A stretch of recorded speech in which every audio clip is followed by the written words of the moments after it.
Committee.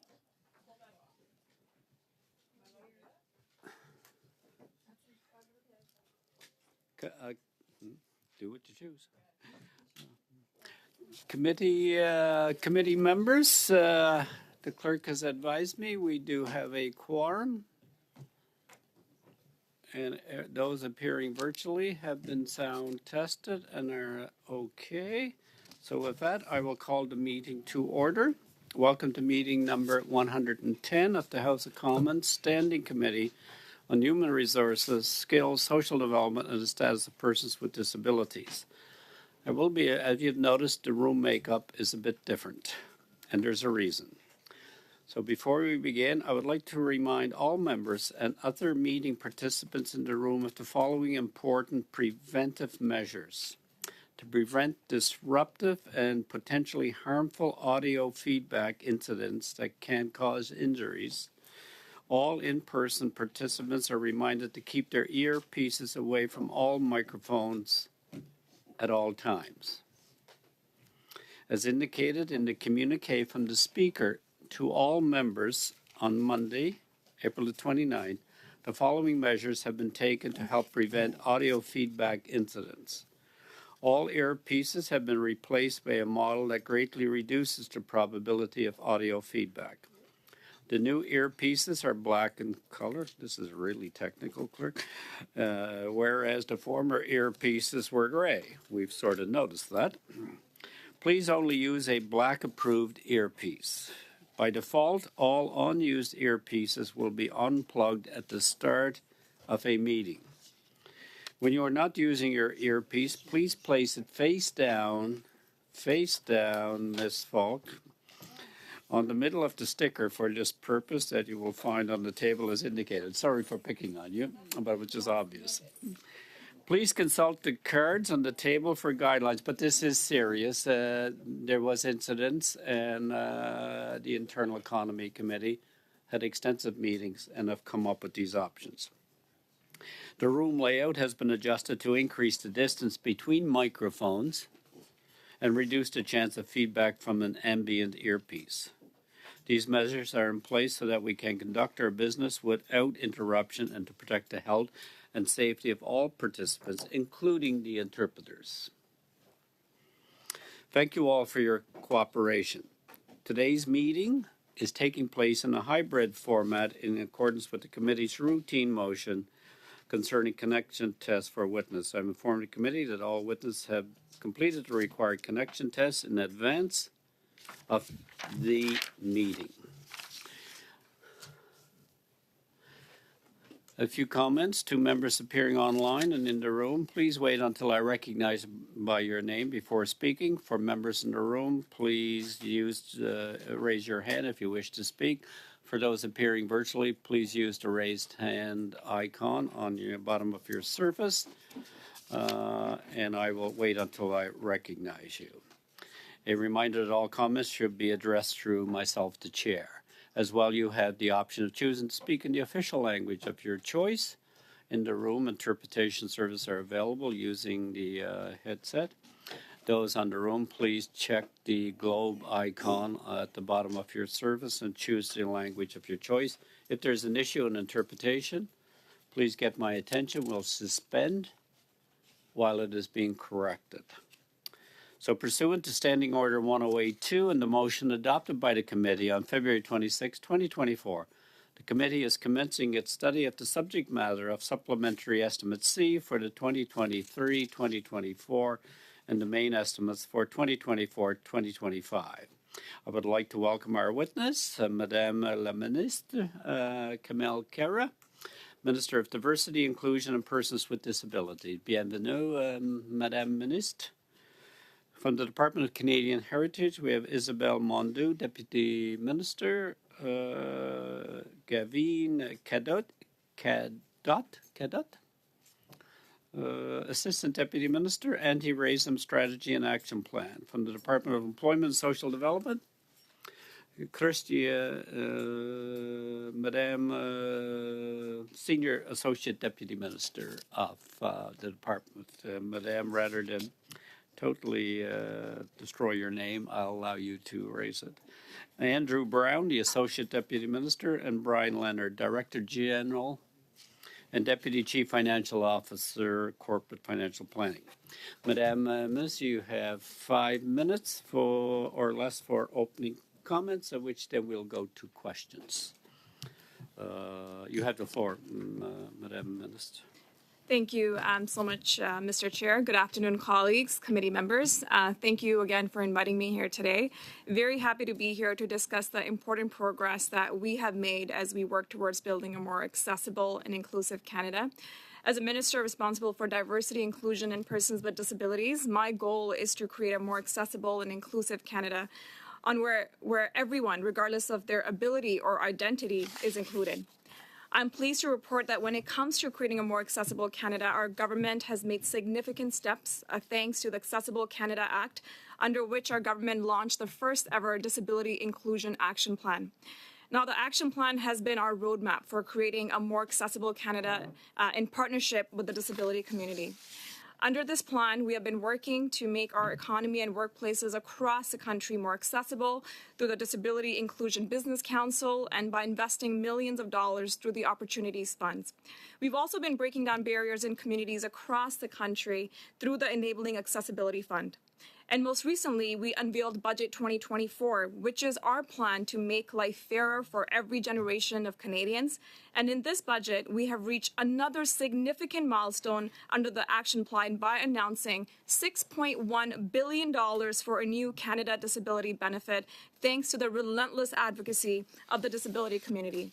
This is the first federal benefit especially designed to support some of the most vulnerable working-age Canadians with disabilities. This benefit fills a program gap in the federal government's social safety net between, Canada Child Benefit, Old Age Security, and other mechanisms that we have put in place. The disability benefit is intended to supplement, not replace, existing income support measures. And also, we will continue to call on provincial and territorial governments to do their part and not claw back what Canadians receive through the Canada Disability Benefit. I also want to take an opportunity to turn to talk a bit about the work we're doing when it comes to creating a more diverse and inclusive Canada. I firmly believe that as a country, our greatest strength is our diversity. I always say that in Canada, diversity is a fact, but inclusion is a choice. And it is that choice that our government has been very deliberate in making. Now, since 2015, our government has been working with community partners to combat racism and hatred in all its forms. Back in 2019, we launched Canada's anti-racism strategy. And very soon, we will be launching a brand new anti-racism strategy 2.0, which incorporates lessons learned from the first strategy, expanding its scope by enhancing our whole-of-government approach to combating systemic racism in all its forms.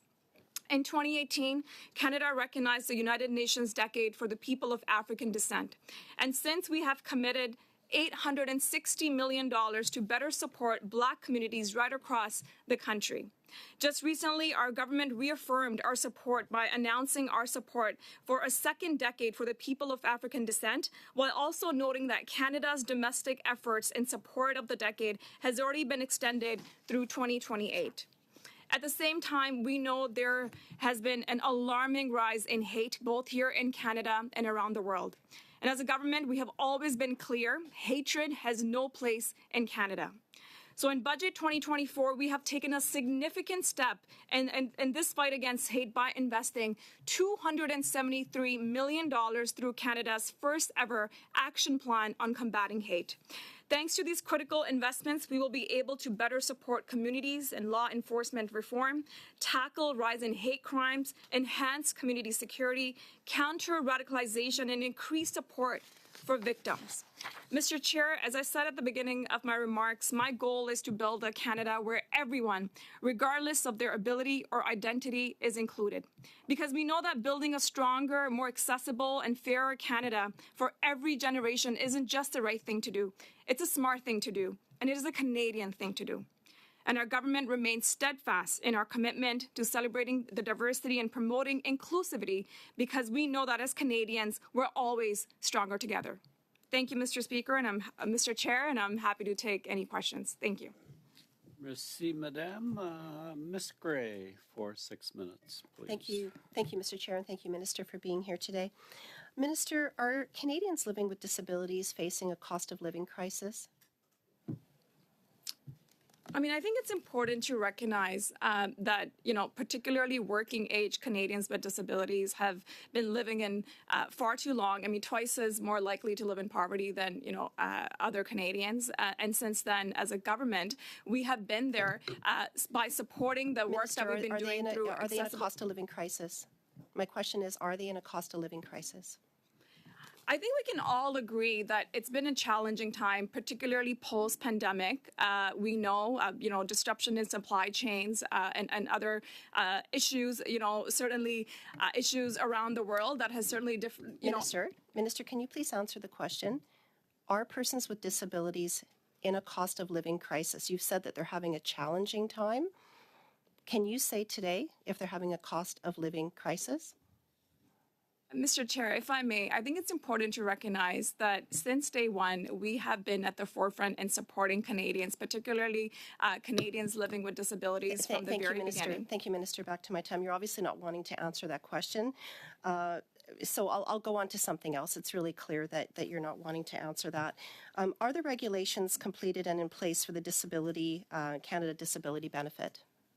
They will be completed, as has been mentioned in the budget. And if I may, I think it's important to first and foremost recognize that for the first time in Canadian history, we have a Canada Disability Benefit that is going to support over 600,000 persons with disabilities. You mentioned that in your opening address. So back to my questions here. The previous Minister for Disabilities told this committee on October 31st, 2022, that your government would announce the regulations in early 2024. Now, that promise has come and gone, and that is a broken promise. So you're the only minister responsible for Canada Disability Benefit, is that correct? That is correct. Yeah. So the buck stops with you. That's right. And So, Minister, when did you decide to move the regulations and the implementation of the Canada Disabilities Benefit to late in 2025? The regulations for the Canada Disability Benefit, and if I may, Mr. Chair, I think it's important for the committee and Canadians to, first and foremost, understand where we are when it comes to the Canada Disability Benefit. It was passed, the legislation for the Canada Disability Benefit was passed and got royal assent last year. Since then, we have been consulting with the community on regulations. In fact, there was an online consultation period, and regulations for those consultations will be coming in place by June 2024 this year. Thank you, Minister. So the timeline that was promised to persons with disabilities in 2022, which has come and gone, as I said, is a broken promise. So was this a misrepresentation from the previous minister? The timeline is exactly where it was stated in legislation, and it's in the legislation, so it is exactly where it needed to be. Well, Minister, what the previous Minister for Disabilities said at this committee on October 31st, 2022, was that your government would announce the regulations early in 2024. So is this a mismanagement by your department? Has something changed with government priorities that has now pushed this off way too late into 2025? As I mentioned, Mr. Chair, if the Honourable colleague will allow me, the regulations for the Canada Disability regulations are coming forward June of 2024 in about 2 months. So, Minister, and it's the same timeline that was in law. And Christina, if you don't mind correcting, also perhaps walking through the... Sure. Minister, thank you. Back to my time here. So the previous minister said in 2022 that she was already written to the provinces, and she told us in 2023 that we, quote, we have actually funded specific national organizations to go out and do those consultations for us and to work with the department to pull together as much information as we can in anticipation of the regulatory process. But now, we hear that that the regulatory process is not well underway, and it won't be announced for well over a year from now. So what has happened between those comments from that minister and what is taking place right now? It sounds like a broken promise, and that is what a lot of persons in the disability community are saying. Well, if I may, Mr. Chair, the honourable member is just not right in what she's saying. Actually, I was quoting the previous minister. the Canada Disability legislation puts forward a plan, and actually we have to have regulations in place by June of this year, and that's exactly what we will have in place by. At the same time, I think it's important to underscore the fact that in this budget, our government has put forward $6.1 billion for the new Canada Disability benefit that is going to help more than Thank you, Minister. So 600,000 back to the individuals timeline with here. disabilities. Going back to the timeline here, back to my time. How many meetings with your provincial counterparts have you had since becoming minister 9 months ago on this? I think I've met with most of my counterparts already. So are you saying that you haven't met with every one of your counterparts, both with the provinces and with the territories? I have met with almost every single one of them. As you can imagine, not everyone is available for... So in 9 months, you haven't met with all of your counterparts, is what you're saying? I have met with majority of my colleagues who have been available. So which ones have you not met with? I can provide you that list. Would you commit to sending to this committee all the list of all the meetings that you've had with your provincial counterparts since July of 2023? Absolutely. Okay. Would you not consider this a priority, considering that this is a priority of your government? It's something that's in your mandate letter, and you haven't even met with your provincial counterparts, which is what has to occur in order for the regulations to be finalized. Don't you think I actually have met with surprising? most of my colleagues. I think there's perhaps because there has been elections in different provinces or the ministers have changed that I have not engaged with one or two of them. In fact, we have been doing this work from the very beginning because one of the fundamental things that we want to make sure is that provinces do not claw back any of the benefits that the federal government is putting forward when it comes to the Canada Disability benefit. Those conversations have been very preliminary. I've been having very positive conversations with my colleagues. But what this budget allows us to do is actually unlocks and ensures that we actually cement this work. Is a new talking point. That's not something you've said before. Thank you, Ms. Gray. We went a little over, but it was a good exchange. Now, excuse me, Mr. Coteau for 6 minutes. Thank you so much, Mr. Chair, and thank you, Minister, for being here to join us at our committee. I want to start by thanking you for the work that you've been doing. The work around anti-racism, all the work around the Canadian disability benefit. I want to thank you for the work you've been doing, because I think that we're in a place where we continue to build, and to be part of a government that has brought forward new programs like we've never seen before. Over the last 30, 40 years, we haven't seen new national programs at this level being developed, along with dental care and a national child care program, also student nutrition program, and the establishment of this historic benefit plan that you've brought forward, I think is quite extraordinary. So thank you for the work you've been doing. Today, I wanted to talk about your work around anti-racism, because I know the new strategy is being brought forward. You started off by saying that there was a lot learned during the last strategy, and I'd be interested in hearing about that. But before we get into that, I would like to just to make a comment around where we are as a country when it comes to racism.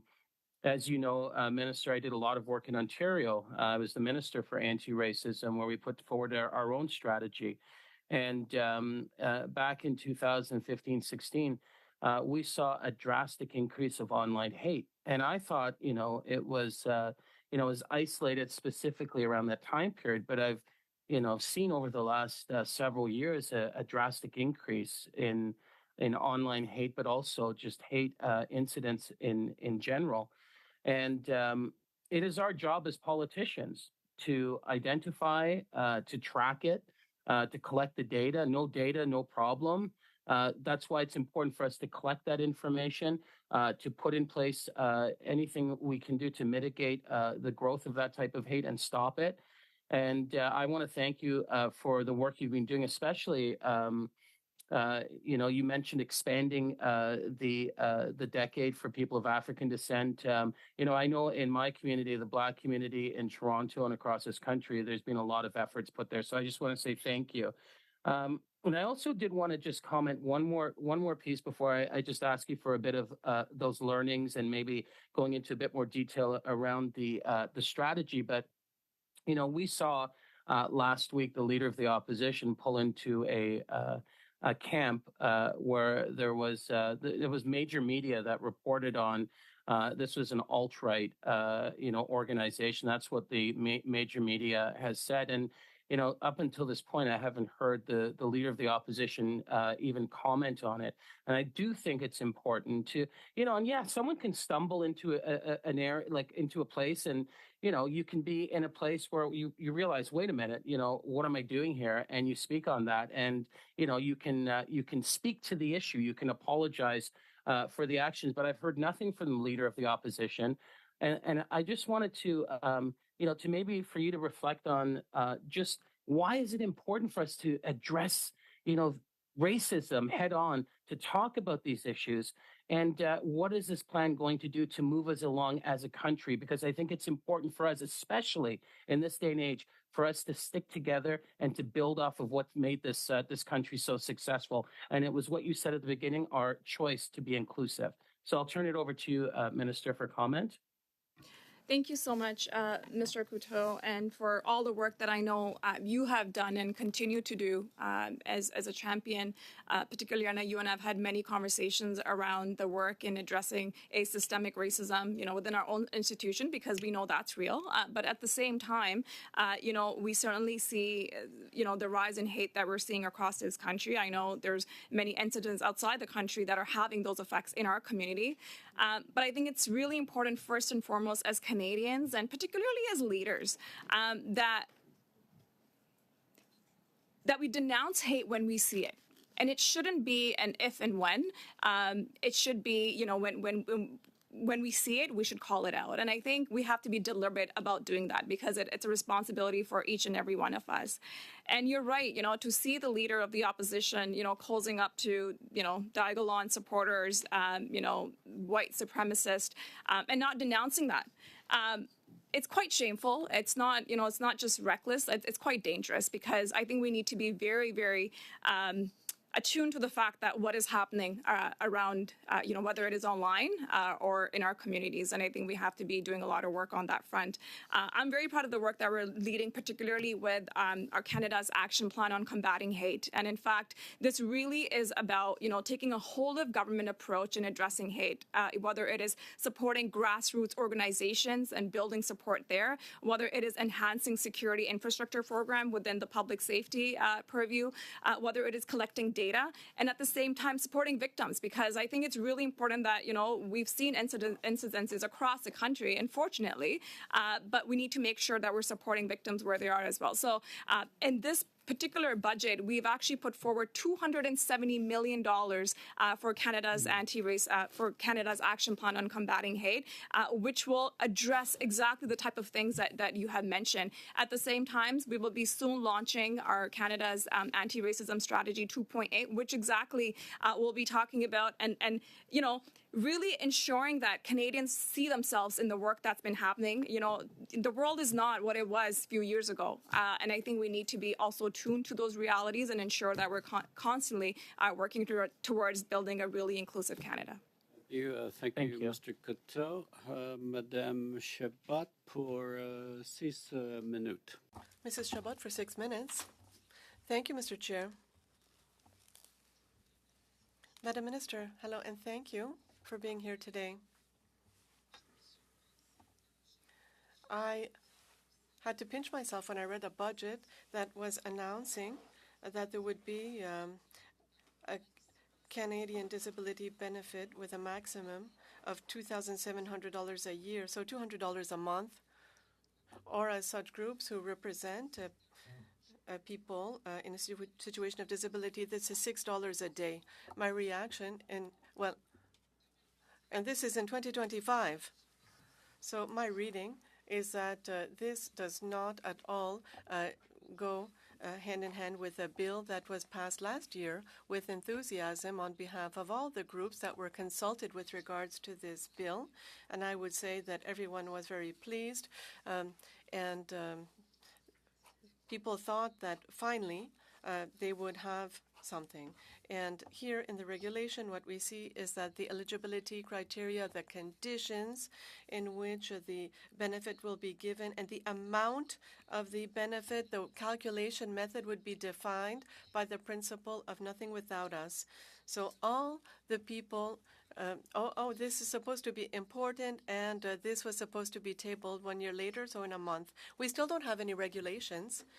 We have not consulted the people concerned, people for whom this regulation was supposed to be defined, and now we're announcing a maximum of $2,400 benefit. Do you recognize, Madam Minister, that what is historic here is to have gone against the Act, if anything?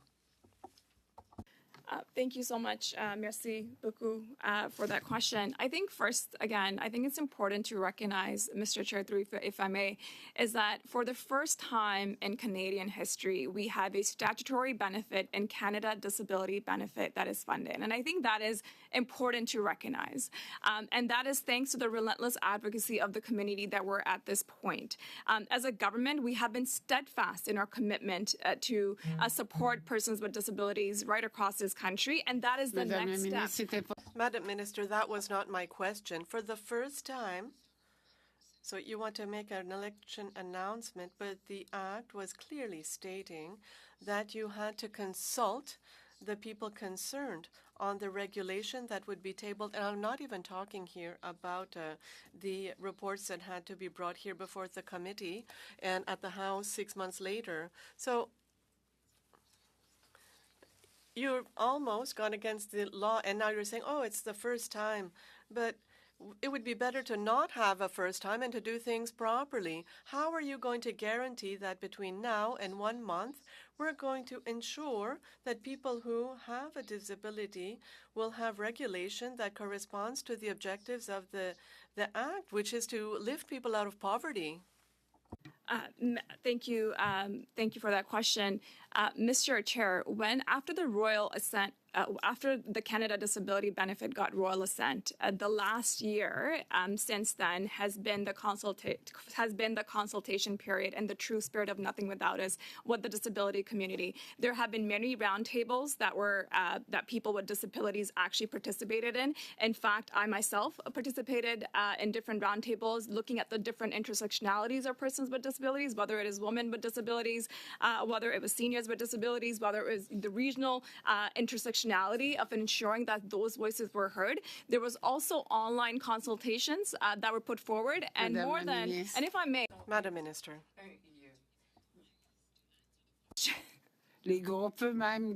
Groups themselves are saying that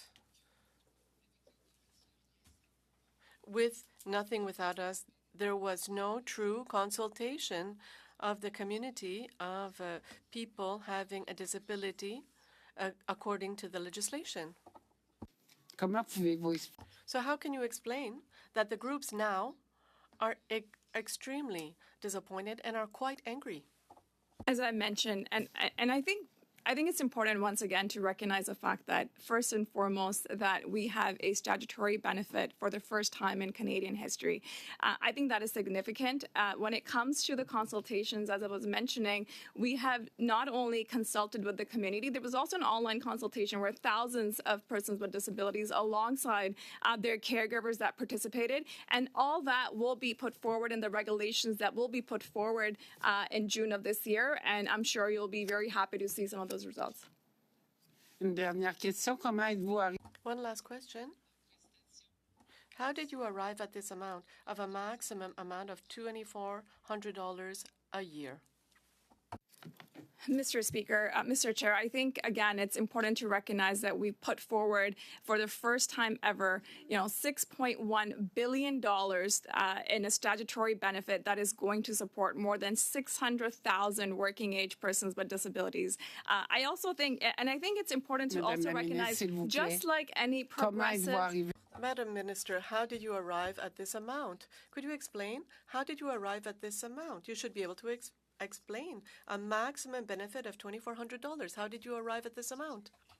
As I was mentioning, I think it's important to recognize, and just like any progressive benefits that our government has put forward, whether it is old age security, whether it is guaranteed income supplement or the Canada Child Benefit, all these benefits are meant to be enhanced. And we certainly recognize, there's more to do, but we won't do that, we won't do that unless we know the provinces and territories won't claw back any of the benefits that we put forward. I think that is really, really important, that this is an income supplement, not an income replacement, and we're absolutely committed to doing that work. Merci, Madame Shabat. Madame Zarillo for 6 minutes, please. Thank you, Madame Mr. Zarillo. Chair, and welcome to the Minister. And I'm very pleased that you're here because you really are accountable for the decisions that were made in the budget, and we want to get to the bottom of it today. So, Minister, the budget announcement on the Canada Disability Benefit proved that your government ignored the input of persons with disabilities and have decided to legislate poverty for persons with disabilities rather than reduce it. People with disabilities called for an adequate benefit that was easy to access with no clawbacks from provinces and territories. Your government has chosen to do none of these things. This government never seems to run out of money for handouts to giant corporations and rich CEOs, but when it comes to the critical support promised to people living with disabilities, suddenly the offer is crumbs. $200 a month is offensive, and you've seen the response from Canadians. They are not happy. Why did you choose to ignore years of input from the disability community and bring forward a $200 benefit that is tied to the inaccessible disability tax credit?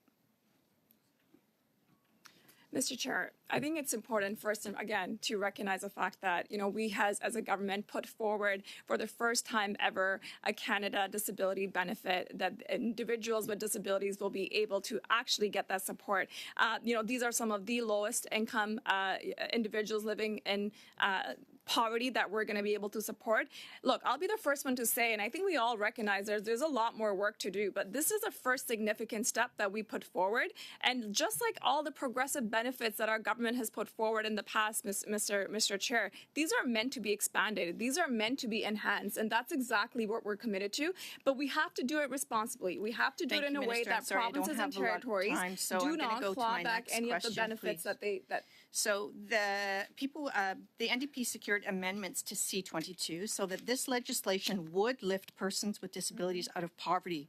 Why are you okay with an inadequate $200 a month top-up, which violates the CRPD and is barely enough to buy groceries? Does your government think that people living with disabilities are worth only $200 a month? Mr. Chair, if I may again, I think it's important to recognize that this is a first but a very significant step.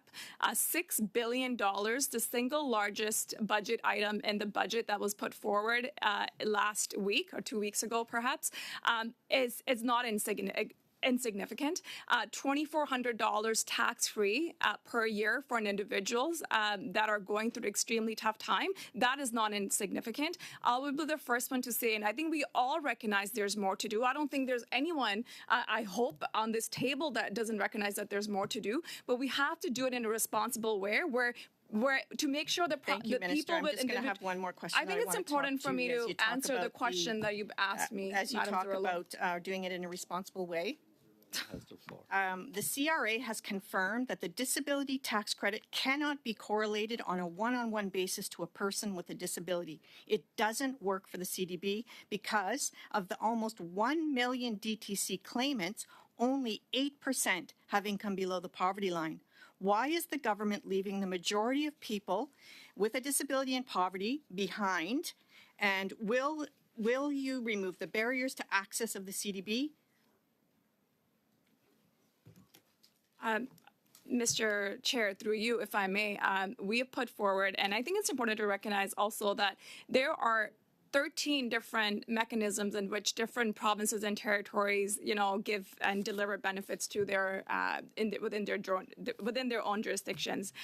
DTC is a way where we're asking Canadians with disabilities to be able to ensure that they get the support. More than 600,000 individuals with disabilities will be able to ensure that they get this benefit. It's also important, and in fact, in the budget, we have put forward additional dollars to ensure we have a barrier-free mechanism to ensure more people can access the disability tax credit, which in fact is also a mechanism where some provinces and territories and other benefits like dental, like Canada Child Benefit Disability, like some of the other benefits that the federal government provides that these individuals receive. I think it's really important that we have consistency across the country to make sure some of the most vulnerable in our communities, and it doesn't matter if you live in Newfoundland or if you live in British Columbia, we want to make sure there's consistently. Sorry, we don't have a lot of time today, so I do just want to clarify. The CRA has confirmed that the disability tax credit cannot be correlated on a one-to-one basis to a person with a disability.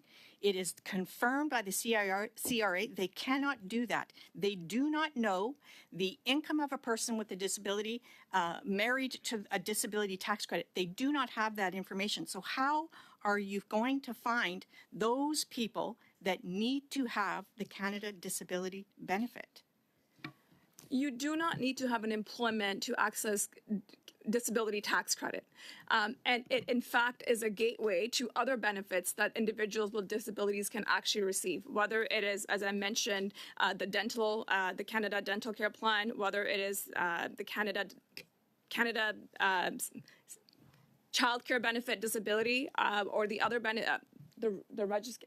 Christina, do you mind just going through some of the other benefits that DTC also people can access? Thank you, Minister, but my time is really, my questions are to you around the disability tax credit. It's an institutionalized mechanism that requires someone to visit a doctor, to have a judgment of a doctor of whether or not they have a disability. We know that the majority of folks that live in poverty and a disability do not have access to that disability tax credit. How are you going to locate these people living in poverty, especially those in the deepest poverty, to get access to the Canada Disability Benefit?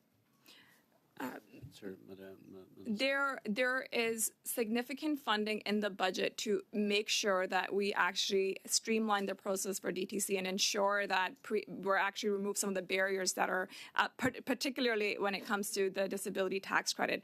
One of the other things I also want to mention is CRA actually, particularly with the disability tax credit, has a disability advisory committee that actually has worked alongside the disability community to ensure they remove any of the barriers around disability tax credit. And it's really important. Thank you, Minister. We're over a bit, but it is important for Madame Zarilla's question. And now, Ms. Ferrari, for 5 minutes. Thank you, Mr. Chair. Thank you, Minister, for being here as we discuss persons with disabilities and inclusion. And, we've heard a lot from disability advocates, and in particular, I met with them last week in my riding, the Council for Persons with Disabilities. And I just want to ask you, do you think $6 a day would lift somebody out of poverty? Mr. Chair, I think it's important to recognize that, with the $6 billion, the single largest budget item that we put forward in this budget is going to significantly make and close the poverty gap. I think what we've seen here today is the Minister answer every single question with the same response. And so by the time, if you're just watching this, people are looking for some answers, Minister. With all due respect, this is your file. So that's done. What you've been doing for the last hour here, or however long we've been in here, they're done. So the disability amount is $6 a day. It's $200 a month. And when the former minister, Honorable Ms. Qualtrough, was here, she said, and I quote, she testified in this committee about C-22. She said on October 31st, 2022, it will really lift a significant number of people out of poverty big time. People are watching at home. They can't afford to live. An Ontario man is applying for MAID because he's homeless. People with disabilities are applying for MAID. Give Canadians some answers here today that have been asked around this table multiple times. Do you think $6 a day is going to lift people out of poverty, or was your former minister wrong? Mr. Chair, I think it's really important that my honorable colleague, and I think all individuals underscore the fact that first and foremost, $6 billion that we have put forward that is going to support more than 600,000 individuals with the $2,400 tax-free per year for an individual with disability is not insignificant. Okay. And I think it's also Mr. Chair, important it's my time. that the member It is my time. It is I think my it's time, important, Minister. Mr. Chair, that I get the same You're amount of time. you're that not the honourable member answering is the asking question, questions. so it is my Minister, time. It is the member's time. I'm going to tell you the story that the two folks in my riding shared with me of how they describe what you've given them. And I want you to answer what they said. The Liberal NDP government, to them, these are their words, it's like a trust exercise. And you told them you were going to catch them, a game that you play with somebody when you say, fall back into my arms and I'll catch you. And you told the people in the disability community that you would catch them when they fell. You gave them these promises. And then, in their words, not only did you not catch them, you stepped out of the way and didn't tell them. That is how they feel. And they are applying for medical assistance in death because the homeless rate under this Prime Minister is astronomical. Because the highest record usage of food bank is happening under this Prime Minister. So to come in here and to tell people you've done this first ever announcement, it's wonderful. You might as well go be the Maple Leafs coach and tell them that effort was great. This is ridiculous. And I think people deserve an answer. I know you care. You have to care. You wouldn't be in this position. But people are genuinely applying for medical assistance in death because they cannot afford to live. And you're sitting here telling them $6 a day is significant. Do you think people with disabilities should be applying for medical assistance in dying? Yes or no? Mr. Chair, when it comes to medical assistance and dying, I think we all recognize that that's a very personal choice for individuals, and I think it's also Actually, really according important. to this It is man, a very personal choice. it's not for personal individuals, because I'll read and I to you think what he it's wrote, important. Mr. Chair, if I can. I don't want to die, but I don't want to be homeless more than I don't want to die. This isn't a choice. They don't want to. This isn't, they're terminally ill. They have no money. They have no housing. They have no food. Do you agree with that as the Minister for Inclusion and Diversity? Mr. Chair, since I remember I got elected in 2015, we as a government has put many progressive benefits to support Canadians, including persons with disabilities. You know, whether it is Canada Child Benefit that has actually significantly, reduced poverty by half, which the Honourable and the party opposite voted against. Whether it was, changes to bringing back the age of retirement for seniors back to 65 from 67, which the Conservative government wanted to raise to Chair, 67. do I have any time left? Thank you. It's really rich to hear from them, Mr. Chair, when they have voted against everything that we have put forward to support Canadians. Thank you, Madame Ferrari. Madam Minister, the allotted time has gone well over. We will now move to, I believe you got that point, Mr. Fragas-Catos for 5 minutes. Thank you, Chair. I yield my time to Mr. Gerritsen. Thank you very much, Mr. Thank you, Mr. Fergus-Gatos, and thank you, Mr. Chair. Minister, Canada, as we know, is a wonderful country that is extremely diverse, and that diversity is part of what makes Canada such a rich and prosperous place. It is, in my view, and I'm sure you will agree, that political leaders representing a country like Canada have a responsibility to bring people together, to promote the diversity that makes us a stronger country based on shared values, and condemn any far-right extremist groups that threaten that social cohesion. We know that the Conservative leader, Mr. Pierre Poilievre, has been hosting secret fundraisers with who knows who. But last week, it came to light that the leader of the Conservative Party visited an encampment set up by individuals linked to Diagolon, a group that promotes violent rhetoric, hateful views, and espouses white nationalist objectives. In fact, over the weekend, the leader of Diagolon posted on his Telegram channel saying that, quote, conservatives need to wake up to the reality that they are in physical danger, that their families will be targeted, and there is no way any version of peace can exist with these people freely roaming about. We cannot coexist, so someone has to go.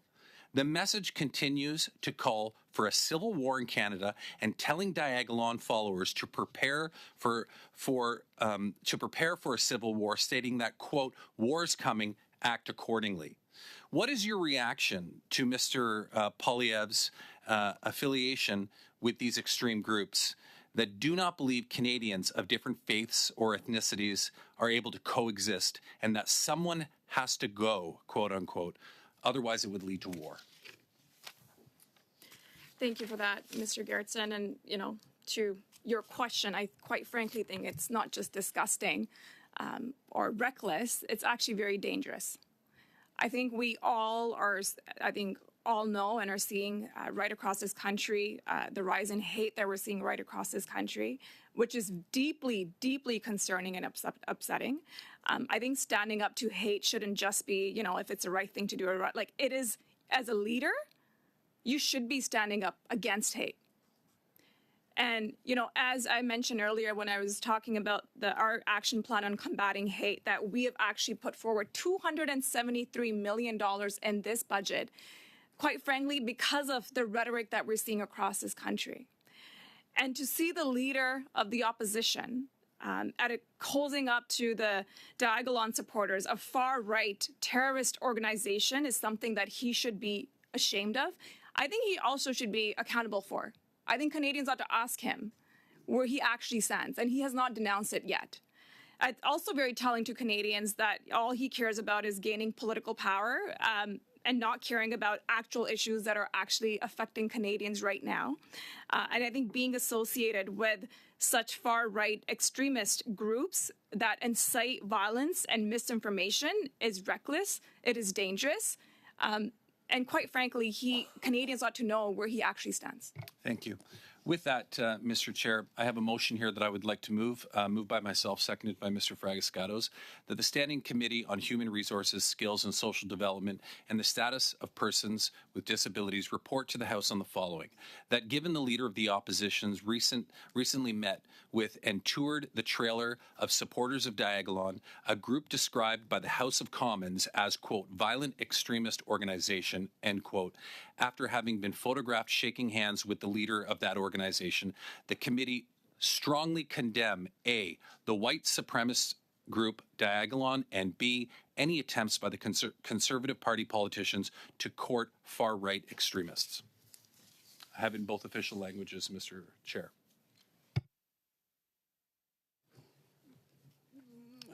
Do we have that? We do not have it on the order. Do you have it in both official languages? It's just been emailed to the clerk.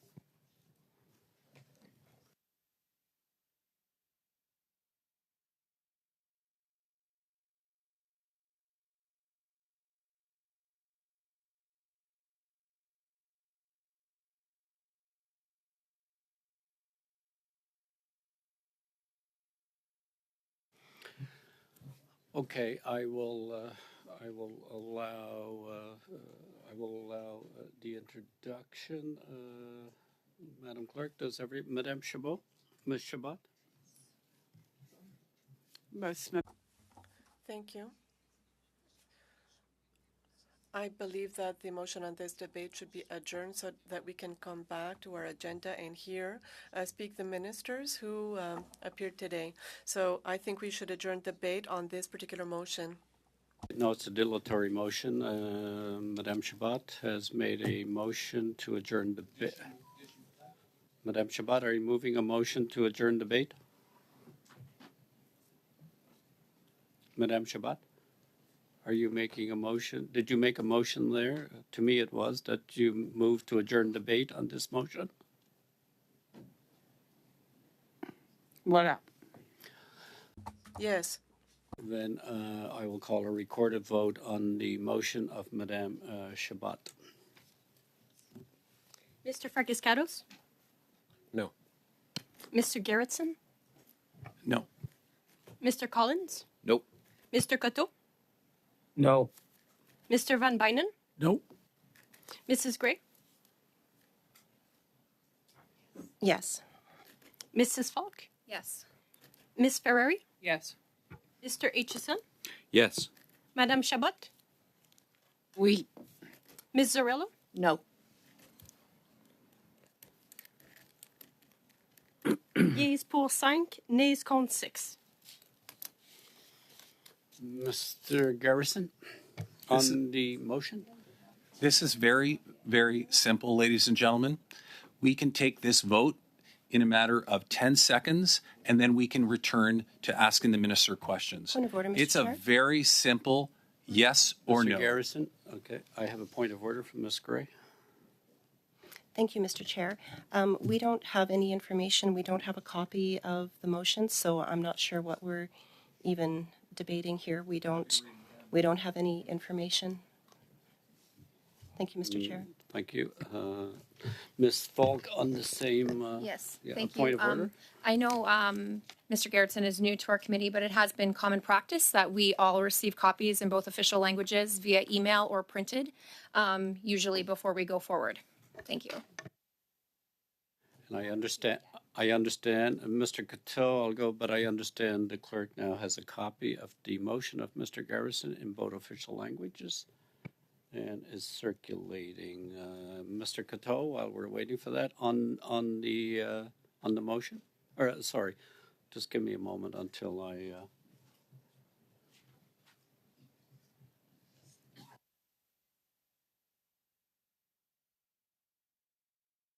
until the motion is properly. Okay, the clerk has advised me that the motion has been circulated in both official languages. So with that, I'm going to Mr. Coteau. Mr. Chair, a point of order, Mr. Chair. Point of order. Mr. Chair, could we have a brief adjournment so that we could actually read this before we start discussions? You wish a suspension? Yeah, suspension for 5 minutes. I'll grant that. We'll grant you. a suspension. Suspended.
Committee members, thank you.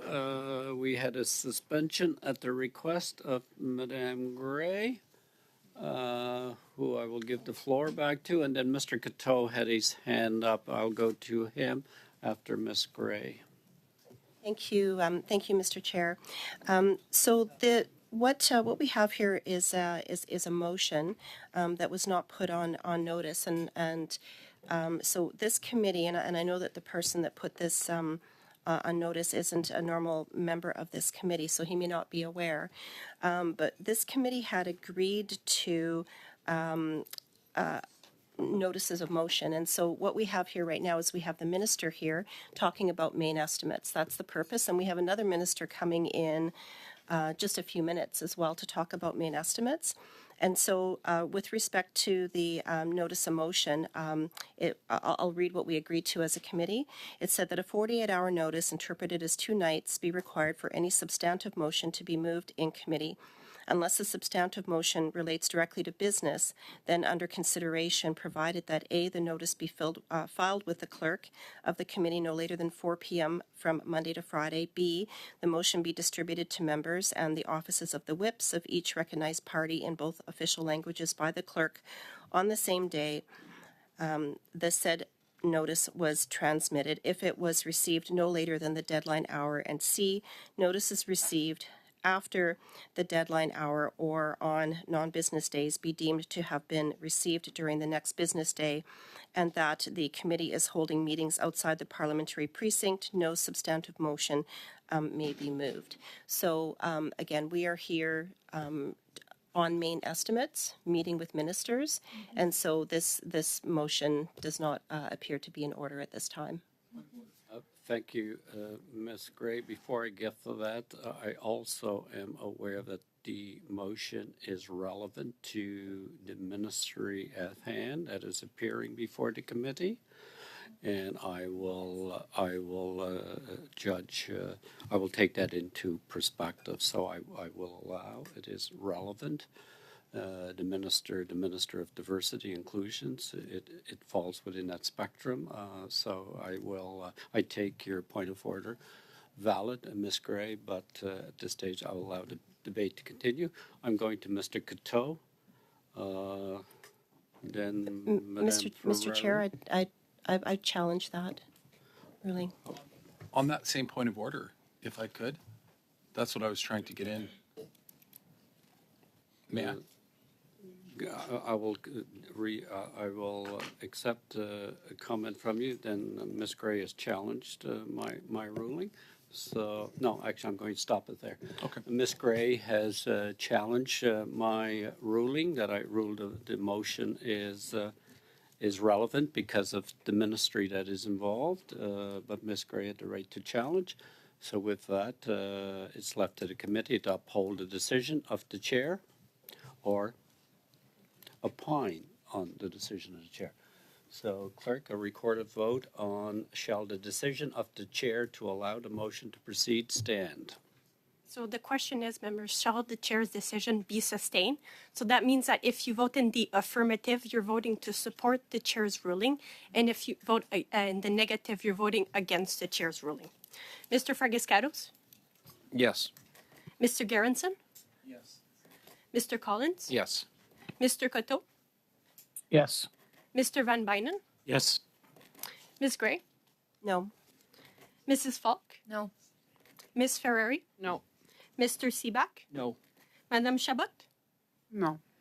Ms. Zarillo? Yes.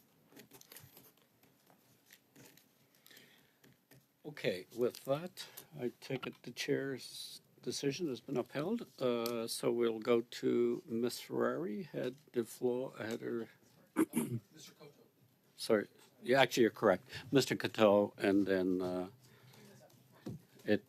Yep. I didn't see that. It was Mr. I'm going to Mr. Cateau, then I'm going to Mr. Garrison.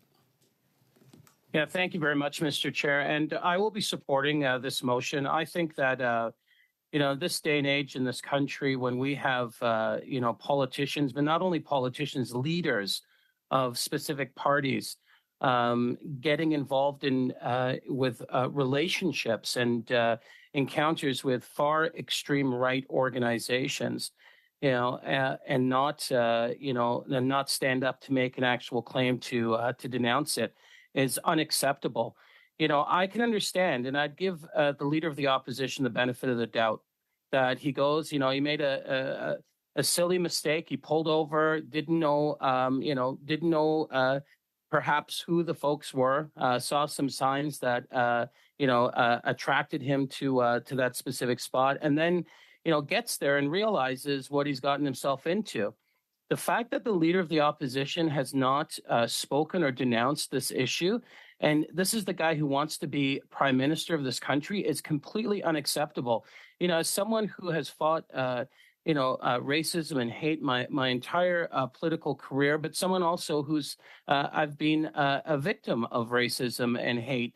To have the leader of the opposition, not take a position on this and act as though it's just another day on the job is completely unacceptable. And I would say that not only does he have to denounce what he's done, but he has to apologize to Canadians for what he's done, because it is completely unacceptable. We're living in a world today where we see hate increasing, but we look around the world, we see the growth of far right extremism. It is important that the leader of the opposition take a strong position and denounces hate and this specific incident and apologizes to Canadian. And I would like to thank the member for introducing this motion at our committee. Thank you, Mr. Coteau. It was Mr. Garrison that I believe Ms. Ferrari gave her speaking note time to Mr. Seaback. Okay. Go, but Ms. Ferrari, then Mr. Garrison. and then Mr. Seaback, right? I'm still on the list. You can anytime, and then I have Ms. Gray. So Wonderful. it is a motion that's on the floor. Whoever wants to speak can speak. Thank you. Ferrari. Thank you, Mr. Chair. Listen, we've been a motion has been put forward here to T-bone a really important discussion with ministers, in particular for the disability community. And this is what happens. So we're here. We're doing this. We're playing this game, and guess who loses? Canadians, disability folks who we've talked about already, who were given through this budget 2024 fairness for all generations, $6 a day. These same disability advocates who are requesting MAID because they can't afford to live, because under this Prime Minister, housing costs have doubled, food bank usage is the highest in history, and the country is in complete chaos and disarray. Point of order, Mr. Chair. Relevance. So to the motion. Ms. Ferrari, I have a point of order. Point of order is relevance, Mr. Chair. I was getting there, Tony. Ms. Ferrari, please keep to relevancy. You have So, the floor. so the problem is now you have this motion that's been put forward that is going to push back the minister testimony. And we know, and Canadians know who pay their taxes, that the accountability comes back to the ministers. And so this opportunity here at committee is a chance for Canadians at home who are suffering, who are living in the hardest times that they've lived in, who are losing their homes on a daily basis, who can't afford to eat, who can't take care of their children, and they want answers from the ministers. And the member opposite, the Liberal member, has put forward a motion so that we don't have to hear from that minister or from these ministers. And I also am going to look at this motion, and I would love to know if the member opposite, who is so concerned about extremists and courting extreme behavior, is he willing to have the Prime Minister come here to talk about how many times he's worn blackface? Is he willing to have all of these conversations as well? And why, do we want to open that can of worms? Because I'm happy to do that if that's where he wants to go. I just don't think that's what Canadian taxpayers care about right now, when we have all of this information that we need to be getting out to people to get answers to a budget that has deeply, deeply disappointed people who are suffering. So, this is just a waste of everyone's time, as the last 9 years have been. So that's all I have to say. Thank you. I believe it was Ms. Gray and then Mr. Seaback and then, okay, yes. Forgot about you. Mr. I am Garrison, easily then to Ms. Gray. forget. On the motion. On the motion, with all due respect to the comments just made by Ms. Ferrari, if we had just voted on my motion after I tabled it, we would have been, the minister would have probably already answered all her questions and left by this point. The reality is that Conservatives don't want to vote on this. It's why they put up roadblocks. It's why they prevented us from even trying to entertain the motion. It's why they now have to face the difficult decision. And the difficult decision is, one, vote in favor of this, which is the right thing to do, or two, vote against it. But to my Conservative colleagues, the absolute worst decision that you could make is try to filibuster this.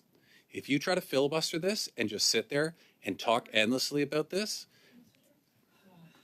Your point of order, Ms. Gray? I'm just asking that the member opposite speak through the chair and not directly at us. Thank you, Ms. Gray. Valid. Mr. Garrison? Thank you very Ms. much. Falk, sorry, my apologies. Direct your commentary through I, the chair. Thank you, Mr. Chair. In my opinion, the worst thing that Conservatives could do right now, Mr. Chair, is to filibuster this, because they're going to drag out the inevitable and they're going to show Canadians that they are not willing to stand up for what is right. It is very clear in this case, Mr. Chair, that what is right is that Conservatives vote in favor of this. Had they done that right after I introduced it, this issue would be put to bed already. Better yet, if the Conservatives ask their leader to just do the right thing and apologize, I'll withdraw my motion.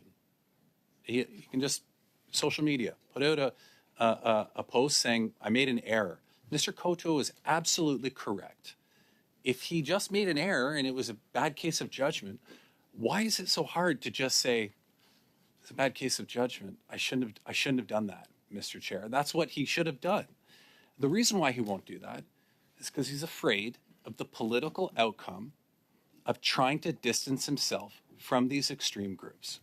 So, Mr. Chair, I would respectfully ask my Conservative colleagues, vote on this matter, vote yay or vote nay, but don't filibuster. Because if they filibuster, Mr. Chair, all they're doing is showing they are willing to not do what's right in the interest of trying to save their leader's reputation by the actions that he took last week.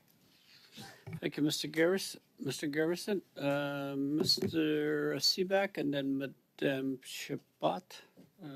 Sorry, Miss Falk, and then Madame Shabbat. Thank you. I'll get you. Which one? Yes. Mr. Seaback or Miss Gray? Miss Falk. Thank you very much, Ms. Falk. Thank you. Yeah. Look, Mr. Seaback. Thank you very much. Thank you very much, Mr. Chair. I mean, the problem with most of what that member just said is just not accurate. That's actually not what's before the committee. What he's put before the committee is something completely different.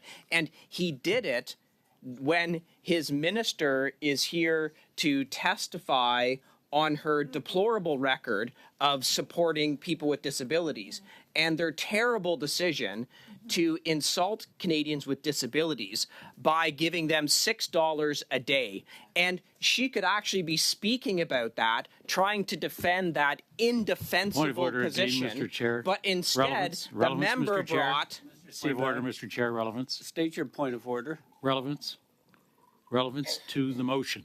Relevance to the You were motion. speaking to commentary, Mr. I get to respond to the commentary motion. of Mr. Garrettson. I know the member's new and doesn't know the rules, but that's actually how it happens. Mr. Seaback, keep your comments to the motion. That's before the... Well, I get to respond to the comments by Mr. Garrettson. So rather than us dealing with that, dealing with the minister who came to give us her time to defend her indefensible decision to give $6 a day to people suffering from disabilities as income support, he used his time to bring this motion. So the reason why we're here and doing this is, of course, because he chose to waste the minister's time, waste the committee's time by bringing this motion. That has nothing to do with people with disabilities. Remember, we're here to talk about how we're supposed to support people with disabilities.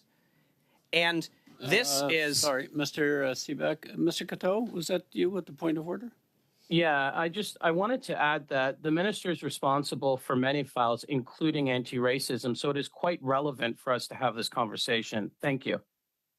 Thank you. I would remind all members to keep your comments to the motion that was adopted by the committee by majority for discussion until it is dispensed with. Mr. Seeback, to the motion. Well, thank you, Mr. Chair. Part of speaking to the motion is to speak to what happens when someone brings a motion with no notice to the committee in the middle of a committee meeting to hear what a minister has to say. You get to speak on that as well. Mr. Seeback, So the motion is in order. The committee accepted the motion. I understand that, Mr. Chair, but you get to speak on the effects of bringing a motion in committee. That's part of what has happened here today. So actually what's happened is worse than that. The Minister for Labour is supposed to be here now. We're at 4:50. Was supposed to start at 4:30, but instead, at the last minute, Mr. Gerritsen has now interrupted the appearance of two ministers with his motion, where we wanted to actually speak to the Minister of Labour about many things.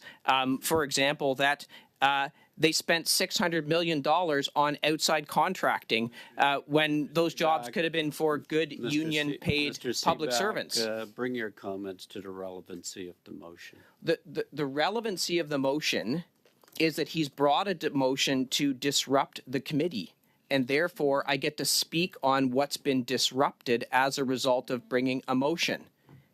And the fact of the matter is, the Minister of Labour was supposed to be here to answer questions, just like the Minister here right now, who has not had the opportunity to answer questions because a motion was brought by this Liberal government. And let me tell you, there's lots of questions to ask the Minister of Labour, but unfortunately we're here stuck discussing and debating this motion right now. I mean, we just had a letter from the Construction Building Trades Union talking about how terrible the Stellantis deal is for unionized workers. Mr. Seeback, please, I would ask all those that are speaking, speak to the relevancy of the motion. It is not the first time both sides have introduced motions in the middle of ministerial appearances and other witness here. But that is the right, as you know, of committee members to do in their time. So Mr. Garrison moved a motion, which was adopted by the committee. And that is certainly within the rules of the committee. And I would ask you to keep your comments to the motion that was adopted by the committee. Well, the motion hasn't been adopted by the committee. We're debating the motion as to whether or not it's going to be adopted. The committee adopted the motion to be debated. It was moved. That's to correct. Debate. We're debating the motion. Correct. That's correct. Okay. And I'm to the motion that was accepted by the committee for debate.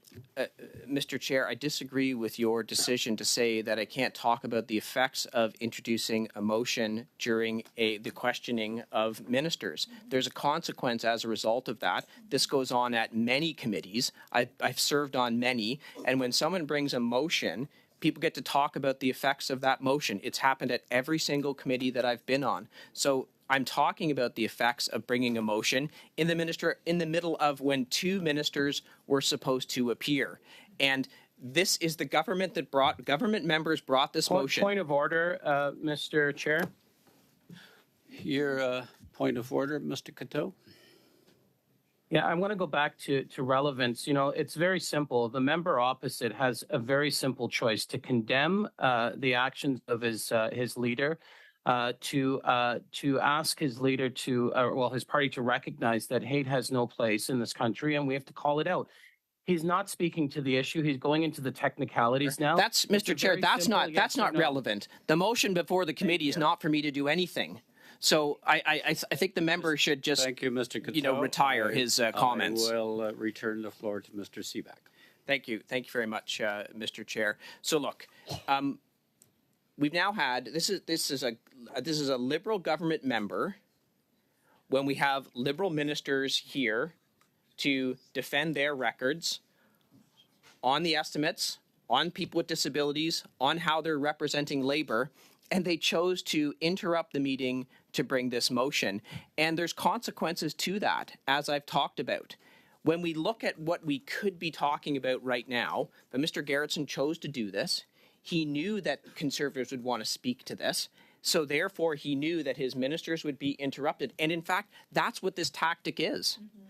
The tactic of this motion is to actually disrupt this committee so that we don't hear from the minister to defend this paltry $6 a day that they're giving to people with disabilities, that my colleague was asking her great questions on, and the minister was clearly unable to answer those questions. And in a desperate attempt to protect the minister from answering questions, Mr. Gerritsen has brought this motion. And it would appear he's desperately trying to protect the Minister of Labour, who now his appearance is also disrupted because we're debating this motion. And as I've said before, there are a lot of things that we could be talking about with the minister, but instead we're stuck talking about why this meeting was interrupted with this motion. It could have been brought at any point.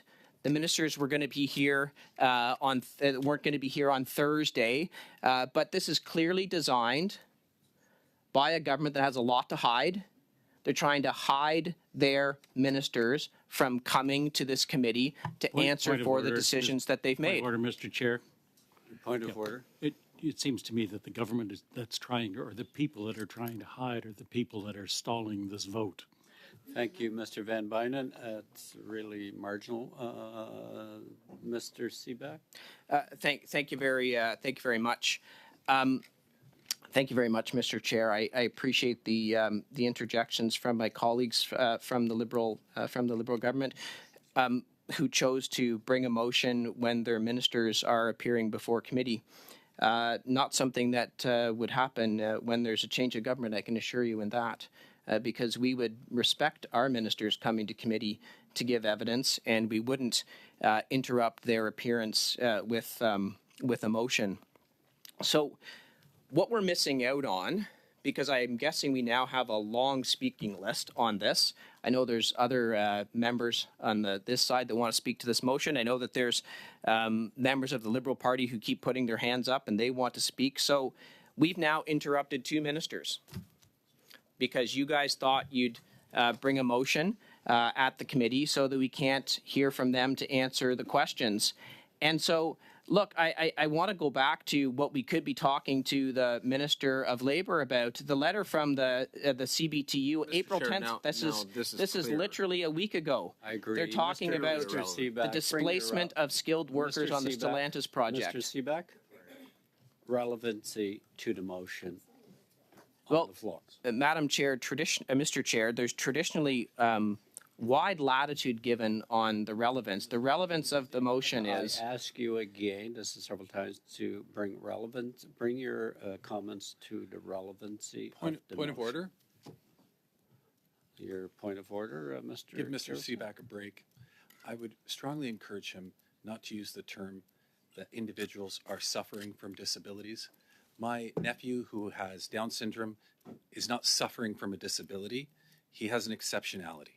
Thank so you, maybe Mr. Seaback can try to be at least respectful when it comes to talking about people with disabilities. Thank you, Mr. Garrison. Is Mr. Seaback, Well, to the motion on the floor. Well, I think Relevancy? I think I get the opportunity to respond to those comments, actually.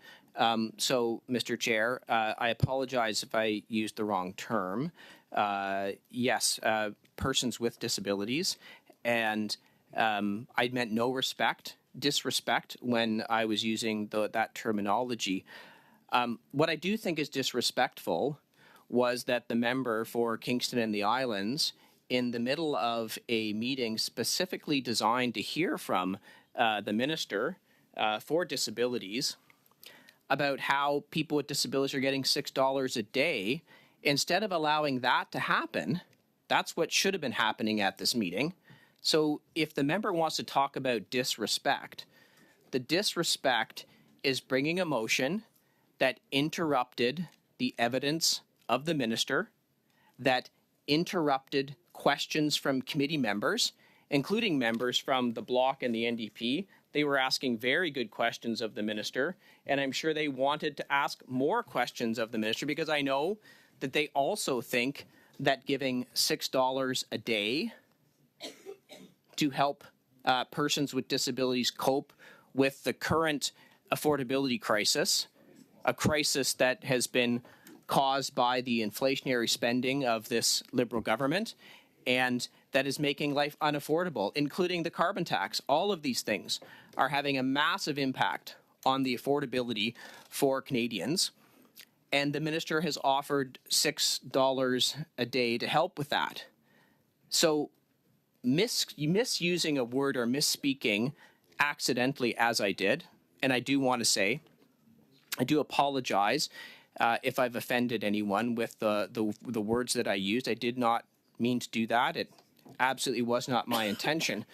But I wonder if the member for Kingston and the Islands is going to apologize for interrupting the appearance of the Minister for Persons with Disabilities when there were members of the committee that had questions for the Minister.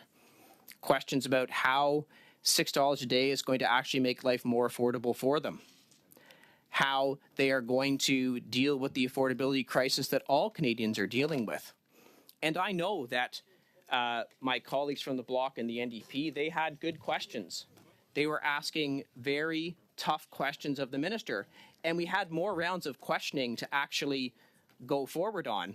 So I wonder if the member for Kingston and the Islands wants to apologize to the members from the Bloc and the member from the NDP for taking away their time to question the minister today, but instead brought a motion. And now I wonder if he wants to apologize to the member for the NDP because it would appear we're not going to get to the Minister of Labour. I bet you they have questions for the Minister of Labour on all of these things. So I think perhaps I've said enough. Thank you, Mr. Chair. I'll not be a judge of that. Thank you, Mr. Seebeck. Ms. Falk, you have the floor. Then we go to Madame Shabat, Mr. Garrison, and then Madame Zarillo.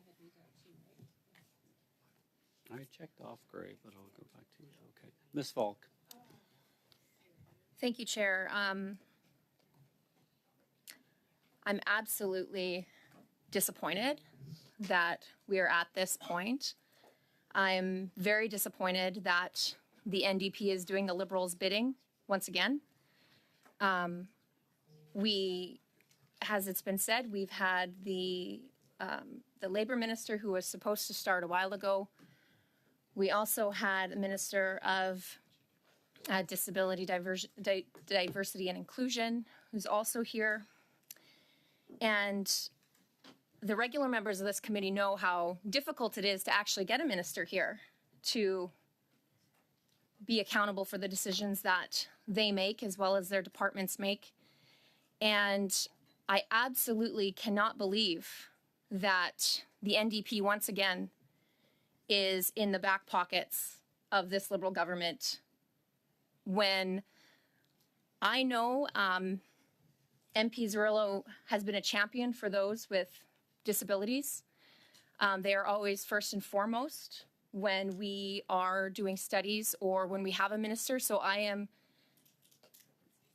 shocked, very, very shocked that she wanted to take away time from both ministers. And I would hope that would not happen in the future. So Mr. Chair, I move that the committee proceed to the appearance of the Minister of Diversity, Inclusion and Persons with Disabilities of Canada to address the failure of the Liberal government so she can address her government's failure to deliver the Canada Disability Benefit. Mm-hmm.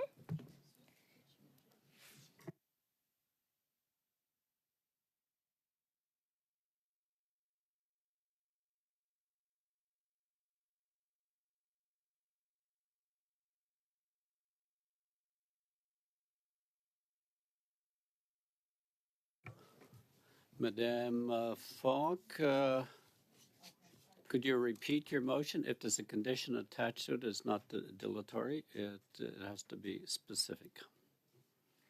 That the committee proceed to the appearance of the Minister of Diversity, Inclusion and Persons with Disabilities of Canada to address the failure of the Liberal government so she can address the government's failure to deliver the Canada Disability Benefit.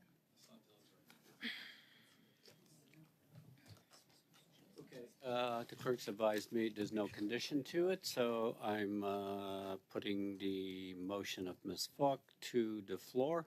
But point of order, even with that part at the end of the motion that talks about the failure of government or should, that, in my opinion, and I would encourage you to review with the clerk, is what makes this not a dilatory motion.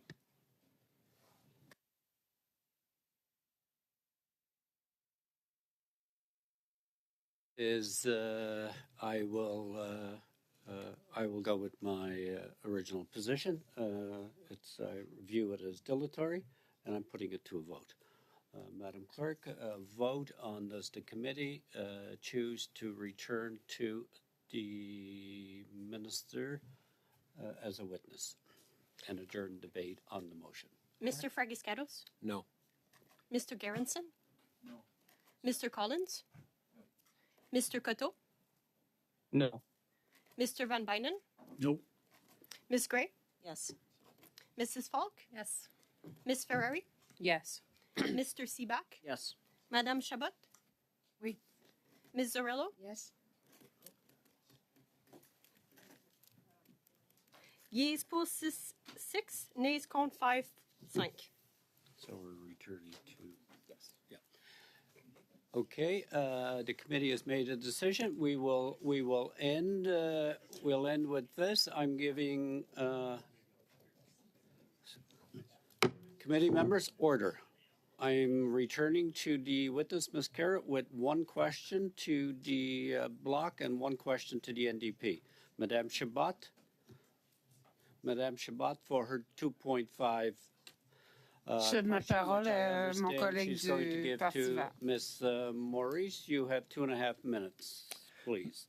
Merci, Madame Chabot. I want to start with a series of questions for the Minister with respect to the expectations that were set on the Canada Disability Benefit.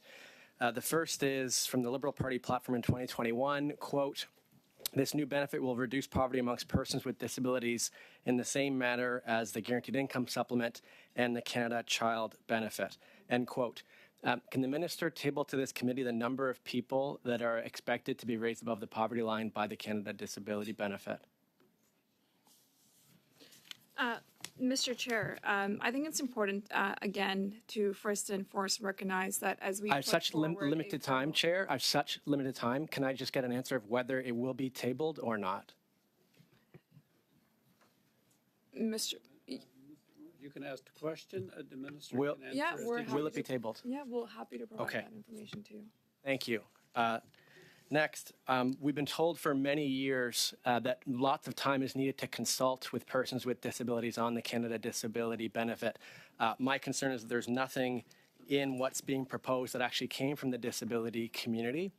And so I'd like for the minister to table a list of people and organizations that requested a benefit of $200 a month, accessed only through the disability tax credit and not until July 2025. Will the minister table a list of people and organizations that asked for this? Mr. Chair, through you, if I may, I think it's important to recognize since the Canada Disability Benefit Guardrail Ascent, we have been actively consulting with the disability community. So, Chair, I have about 35 seconds left. Can I just ask the minister, will they or will they not table that list? Mr. Chair, that is information that I'm happy to provide to the honourable member. Thank you. My last question for the minister is Section 11F is an amendment that I was successful in getting added to the bill that is now the Act that requires for regulations providing for an application process that is without barriers. What has been offered in Budget 2024 or proposed there is access to the disability tax credit, which is a 18-page application process that has significant barriers attached to it. Is the minister aware of Section 11F in the bill that requires the benefit to be accessed barrier-free?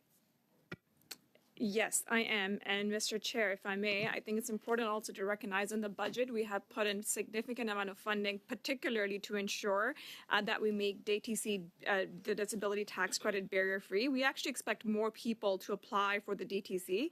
We will, and the funding in the budget is actually to ensure that we will pay for the DTC costs that have been so the cost won't be to the individuals with disabilities. And there are also navigator supports that we have put forward that will help community organizations that are helping individuals with disabilities get that extra support.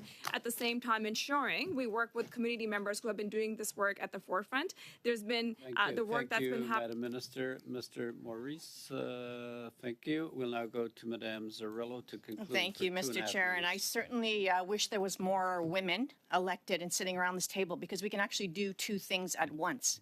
We can denounce white supremacy and look out for persons with disabilities. Not possible between the cons and the Liberals that had their little debate today, and also the reason why, after Conservative governments, Liberal governments that were still at a place where over 1 million Canadians are living in disability. So I would say that this is such a breach of trust. To the Minister, this is such a breach of trust what has come out of this $200 a month through the DTC.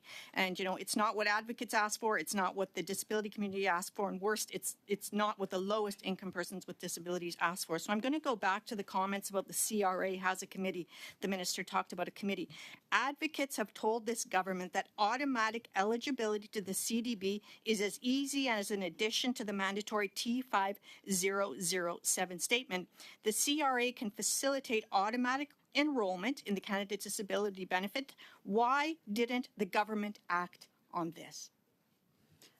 Mr. Chair, as I was mentioning in my earlier comment, we absolutely want to ensure that more individuals can actually apply for DTC. As I mentioned earlier, it isn't just, there for individuals that have employment. It's actually a gateway for other federal benefits that are there. We have put forward. Cut you off on that, because the Canada Disability, the Disability Tax Credit is an institutionalized credit that requires someone to go to a medical professional to have somebody tell them whether or not they have a disability. It's not in the labor code to do that. If someone is in employment, they can self-identify that they have a disability, whether it's physical or mental. What this government is legislating and imposing is that they have to go through an institutional process to get access to the Canada Disability Benefit. So I'm not talking about whether they have income or not. I'm saying that the disability tax credit is not free access for everyone. And why won't this government just go ahead and add some sort of an addition to the T5007 or another mechanism where we can understand that a person with a disability has identified that they have a disability and that they could potentially be entitled to the disability benefit? Why can't the government do that? Mr. Chair, if I may, first, I again want to clarify two things for my colleague.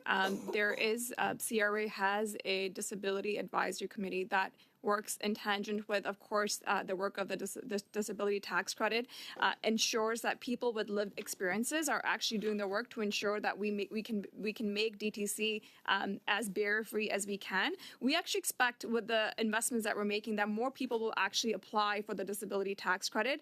Ensure there's the investments that we're making in this budget, where there will be costs that the government of Canada will pay for the DTC costs associated with it. At the same time, we are putting in significant funding so that organizations on the ground, that many of them have been part of the work that has gotten us to this point, will be able to actually help within their own communities, help support individuals with disabilities on the ground. I think we all have a role and responsibility. I think we can all play a bigger role in also making sure that more people can apply for DTC, which also is a gateway to other federal and provincial and some provincial benefits that exist. Thank you. Madam Minister, Ms. Cirillo, that concludes the first hour, a little more, of this committee meeting. I will suspend for just 2 minutes while Minister O'Regan takes his seat.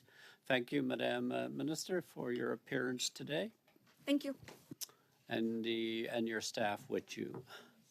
We'll suspend for 2 minutes.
Committee members, we are now resuming the what's left of the committee's 2 hours. We have with us Minister O'Regan, Minister of Labour and Seniors. We have Sandra Hassan, Deputy Minister of Labour and Associate Deputy Minister of Employment and Social Development.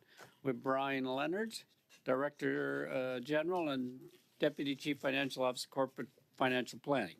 Mr. Minister, you have the floor for 5 minutes or less. It's my intentions to allow the committee one round, which was 6 minutes each. So that could take us to about 5:40, 5:45. And in the Depends interest, how long you are. in the interest of time and perhaps discretion, Mr. Chair, I've read my opening remarks and they're not that inspiring. So why don't we just cut right to the questions? Thank you. Mr. Minister, I wasn't going to go there, but you did. You did. Okay. With that, thank you, Mr. Minister. That is good. Mr. Seaback.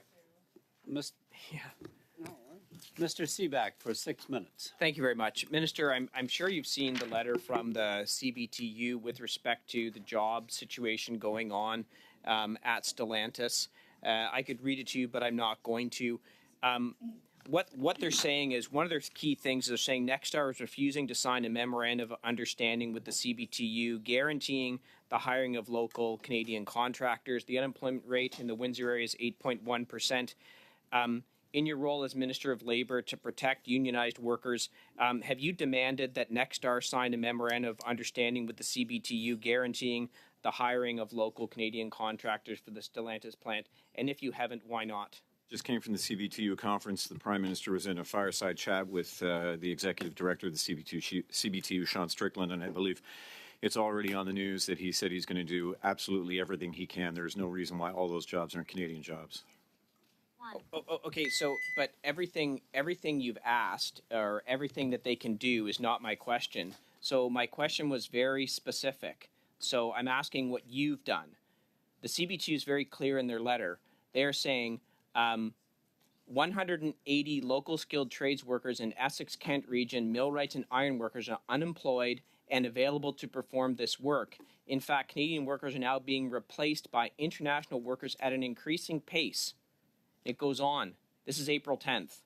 So my question, they're demanding that a memorandum of understanding be signed by Nexstar with the CBTU on hiring Canadian workers, not foreign replacement workers. So my question was, have you in your role as a Minister of Labour, gone to Nexstar and said, you need to sign a memorandum of understanding with the CBTU? I think the honourable member would agree that, and as somebody who worked in provincial government in my early years, there's nothing worse than the federal government swinging around in areas of provincial jurisdiction. This is, in fact, in provincial jurisdiction. Now, having said that, this is something I am very interested in as somebody who advocates for labour and for unions and to make sure that we have good Canadian jobs. So that's why. How is requiring hiring Canadian workers provincial jurisdiction? That's absolutely not the case. There's federal money going into it. There's a federal contract that you signed, that this government signed with Stellantis for the building and construction of this plant. Mm-hmm. So, and the local trade union is saying far too many jobs are going to outside foreign contractors. Mm-hmm. So you could demand that they sign it. You could stand up right now, walk out of this room, go to the microphones and say, I demand that Stellantis sign a memorandum of understanding like is being requested by the Construction Buildings Trade Union. You could do it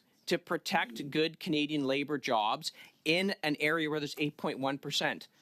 Why aren't you doing that? We have 1,975, as of today, construction workers on that site, hired. I think the company committed to 2,300 construction workers.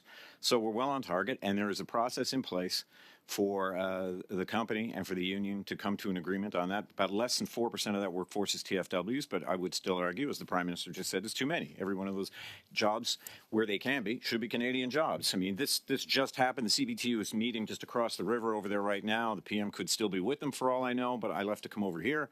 So this is very much in motion, very much in play, and I think everybody, frankly, is... It took a letter from the CBTU to actually get you to have a conversation with the CBTU. Their letter goes on to say that after a meeting with the Prime Minister on March 15th, the outside hiring got even worse. But I'm going back to your role. Your role as the Minister of Labour is to protect labor, to protect good unionized jobs in this country. So have you... Very broad interpretation. My job is within federal jurisdiction between private actors. So it's not even public servants. So you're saying that is my job. So you're saying that if you went out to demand it, it's not worth anything? No, of course. Look. Okay, then why aren't you doing it? No. Why aren't you going out and just saying, look, I've had enough. Stellantis needs to actually sign this memorandum of understanding like it's being asked by the construction building trade union. You could go out right now and do it. Say, I've had enough. I'm going to stand up for Canadian jobs. I want these jobs to go to Canadians in an area where the unemployment's at 8.1%. Why aren't you doing it? Seaback, I could go out there and say and do many things, but we don't. It is where it is useful that I should be doing things. And I also, frankly, am very guarded about getting into areas of provincial jurisdiction. My job as Minister of Labour is within federal jurisdiction between private actors, private unions, private companies. There is a lot that I can do within that role, and there's a lot that I can say. And that's why I was over there at the CBTU listening to them right now, and I'm very happy to say that they are working on a memorandum of agreement with Honda right now.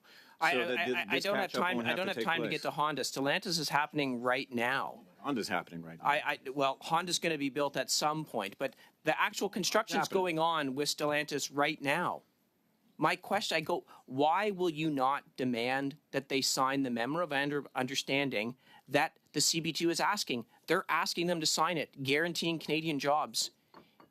You're a minister of the Crown. Your word actually carries weight. Why are you not going and saying, Stellantis, sign a memorandum of understanding? I want it done in 2 weeks. Back because I believe that where private actors, whether they be unions and companies, can do that job, they will do it themselves. They are at the table. They are negotiating that agreement. Leave them be. I am not, perhaps like others around this table, in favor of big government going around swinging its weight around. I think that government should stay out where it should stay out and allow them to come to that agreement. They are at the table negotiating that agreement, and I am a big believer in that table. Minister, I'm going to hold everybody to 6 minutes. Your time is over. Mr. Long. 6 minutes. Thank you, Chair. Good afternoon, colleagues. Minister, thank you for coming. I will say it's shocking but great to see this newfound support of Canadian unions and workers from the Conservative Party. It's shocking. Glad to see it. But I want to talk to you, Minister, about C-58. And as you know, we just studied C-58. And we did hear a lot of great testimony from witnesses that I think really cut through the smoke, if you will, brought clarity to a lot of myths, particularly the misconception that unions and workers want to strike. It's what they want to do. And, you know, if this legislation would, potentially impact that.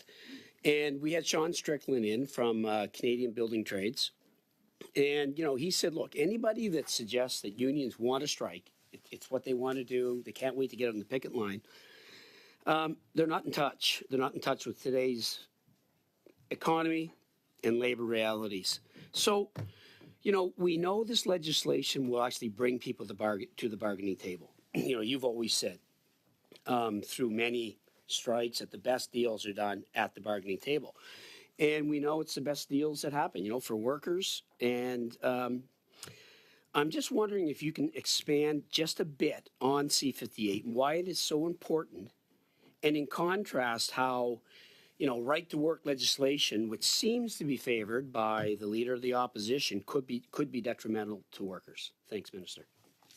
None of this is very easy. I come back to BC last summer, and 2 weeks, and frankly, 2 weeks too long.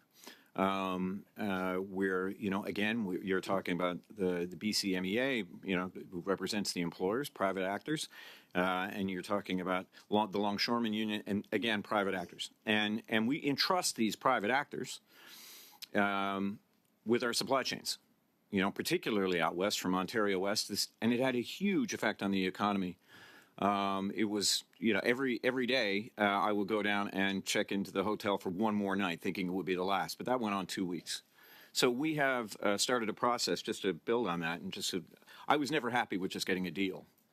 There was something fundamentally wrong with what happened there. And frankly, if you're going to trust people with something as important as the supply chains of this country, then you better make sure that it's working well. Clearly, it wasn't. And I wasn't convinced that the fundamental issues behind that dispute have been resolved. So we are now starting an industrial inquiry commission. This is something that has been called for. We just announced the commissioners. This is big news. This is going to be big news. And they will diligently go about their work over the course of the next year. And they will talk to people. But look, one of the things that you have to, where you can find it, is it's not just the idea of banning replacement workers. The part of that legislation is also coming to an agreement on what a maintenance of activities agreement would look like. So, what are the things that have to remain whole? What can we all agree on that, have to be maintained? Replacement workers just adds to the instability. It adds to the insecurity of so many workers. It adds to a feeling of just complete and utter disrespect. Can you imagine? I mean, just the notion of you're going to work one day and then a dispute happens, and then, Mr. Long, somebody just walks by you and goes about your job.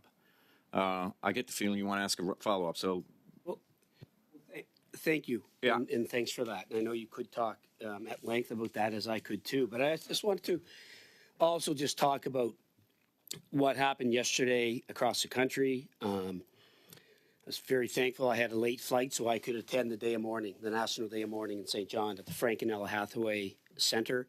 There was it was an amazing turnout. There was probably 300 plus people there. I mean, obviously mainly members of unions. And it was just a wonderful, wonderful, heartfelt ceremony. And, as you have said in regards to setting the bar for workers' rights, when Canada raises the bar, countries around the world follow. So can you just speak to how we have and continue to work to improve rights of workers in Canada? Where to begin? I think one of the most important things that we've done is include mental health and occupational health and safety, which sounds like should have been done a long time ago, but we're doing it. It's Day of Mourning causes you to reflect on a lot of things. I attended to one with the CBTU here in Ottawa and also with the Canadian Labour Congress. There are too many people who died due to work-related incidents in this country, about 1,000 in 2022, which is the last year we have full records for. But if you work with the provinces are responsible for roughly about 94% of the workforce in this country, 6% with the federal government. We continue to sit down and work with unions and work with union membership on ways that in each workplace, things that we can do to protect the workers of this country. It is not for lacking of diligence or on anybody's part, to be honest with you, but we continue to have to do better. We continue to have to move each other along. I'll end with this, Minister. I mean, it was my 9th ceremony. I've been fortunate to be Member of Parliament for 9 years now. I will say this, the support and the appreciation from union members towards our government for 377 and 525, which we reversed, for the anti-scab legislation, is deep. And members are very, very appreciative of what you've done and what we've done as a government. So thank you, Minister. Thanks. Madame Chabot pour... Madame Chabot for 6 minutes. Thank you, Mr. Chair. Hello, and thank you, Mr. Minister, for being here today. I would have liked to hear your 5-minute speech, but perhaps somebody can send it to me, and I'll read it. I do have a question. During the study of Bill C-58, we had the pleasure of hearing the Industrial Relations Commission, CCRI, and they spoke about their staff, and I thought that it was quite troubling, actually. I found that the team was a team that was that it was very weak in terms of numbers, not in quality. And so C-38 is ambitious one. We hope that this will be adopted and improved. Do you intend to give the necessary resources so that this bill be applicable? Merci pour les Thank you for the question. Give whatever resources it takes. We have a very clear understanding of the new responsibilities and the breadth of work that we will be giving the Canada Industrial Review Board.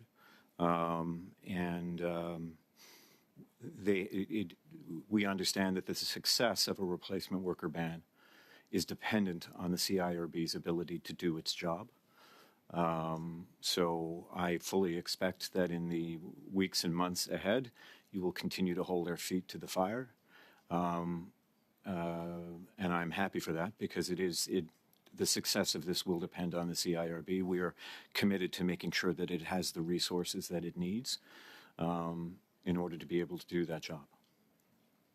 Je posais la question, Monsieur le ministre, parce que I was asking the question because I didn't see this in the budget or in the estimates. I didn't see the sums, and I believe they'll be quite high.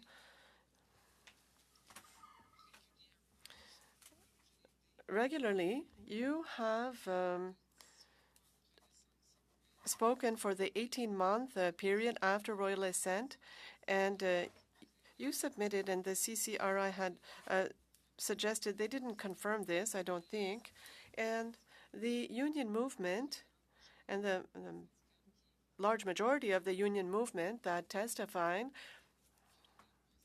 said that the act should apply as of royal assent. So how can you then justify that for people who are in strike or in a strike position during this time, how can you justify that it's going to take still an extra 18 months after royal assent before this bill to enter into effect? It's not for me to justify. I would say it is for me to listen extremely attentively to those people I just described, those same people on who we are dependent for success, which would be the CIRB.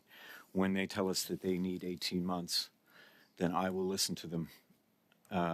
And that is what they've told us. They need time. The deputy just reminding me that the chair had, I believe, said so in front of this committee, that time was needed. So it isn't, as I've said before, this committee, it isn't, I understand that everybody is interested in having this in place as soon as possible. If you could just allow me to answer, I would say and reinforce that it is the chair and it is the CIRB that have asked for that 18 months, and therefore I believe them to be experts in the field. We depend on them. We have granted that 18 months and felt that that is a sufficient amount of time and an appropriate amount of time.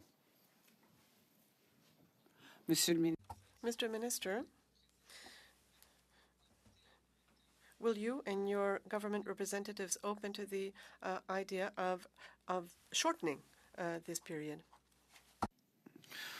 I will always listen to the CIRB and I will always listen to our officials, but again, and I can't reinforce this enough, the people on whom we have all agreed that this legislation successfully passed will depend upon have said to us they need 18 months. Until I hear something differently, 18 months is the amount of time that they will get.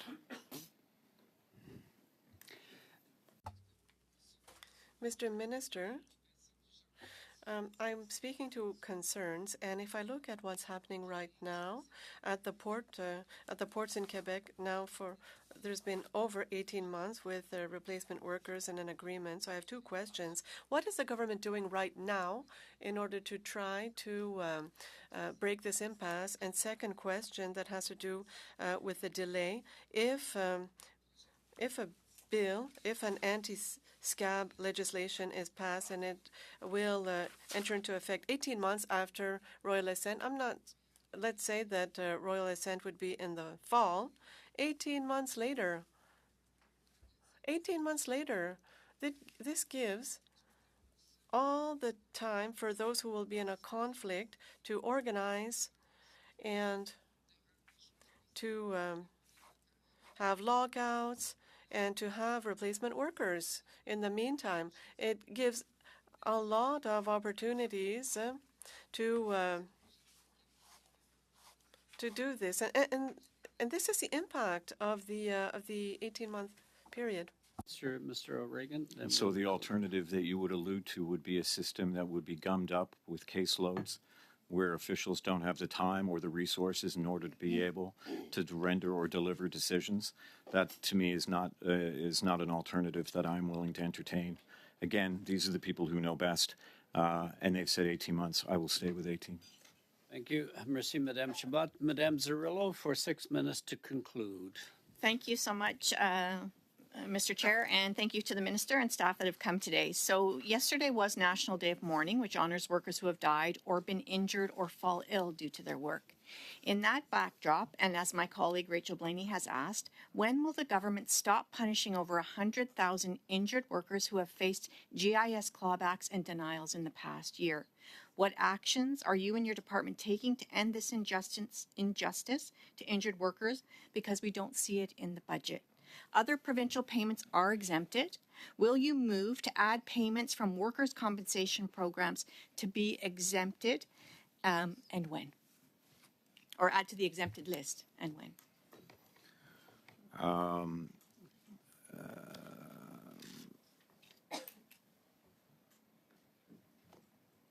I don't believe, Madame Zerillo, that I am in a position right now in order to make a significant change to that.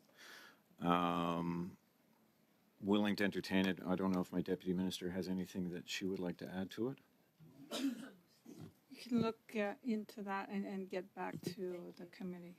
Would very much appreciate it, and also my colleague Rachel Blaney. Minister, you spoke about your extended time in Vancouver, and I want to thank you for the time that you gave me on a different topic when you were in Vancouver. You made time to have some talk about the... Happy for the distraction. Yeah, the care workers and the care economy and the gendered nature of that work, and that it's time that the care economy received the respect and attention that it deserves. And these workers, as I mentioned, mostly women, immigrant women, diverse genders. So I was pleased to see in the budget a proposal to a launch of a sectoral table on the care economy, as well as an intention to launch consultation on the development of a national caregiving strategy.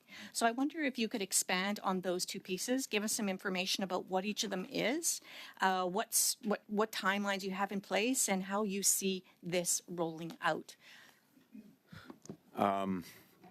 I'm particularly pleased that we were able to successfully get that into the budget, and I also pay heed to those who have criticized us, at least initially for not putting a substantive amount of money associated with it just yet. I think this is just an excellent opportunity right now for us to sit down at a table and understand how so many of these parts of the care economy intersect and intermingle, and then to come up with a plan of action. This is all because of COVID. And that's where the vulnerabilities that you and I first spoke of in Vancouver really, by that time we knew what had come to light, and particularly care workers that move within that care economy. And that obviously covers child care, seniors care, other parts of disability care. That's what we're talking about, the people who do that work and making sure that we look after them properly. Thank you, Minister. And, it may have been highlighted at COVID, but certainly for 4 or 5 decades, there's a lot of amazing research and people that have been doing this work, and their voice just hasn't been heard for 4 decades. I think about the women economists that have continually tried to push this issue. So my question is, how can those advocates that have been working on, that have started their journey now recently to support the care economy and to highlight those workers, but those advocates that have decades of research, how can they reach you? How can they get involved in this sectoral table? And how can their voices be heard on this national caregiver strategy?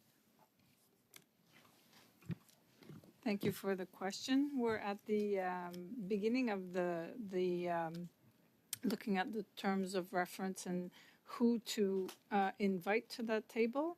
We have been receiving interest from union groups and other members. And certainly if they want to signal to us at the department their interest, we will certainly make sure that, as the minister pointed out, all the actors in the care economy are represented at the table, and that we have a wide ranging of perspectives presented so And- they can come forth to us. Thank you so much. I just want to add one because I did hear a story of a palliative care worker that worked in home.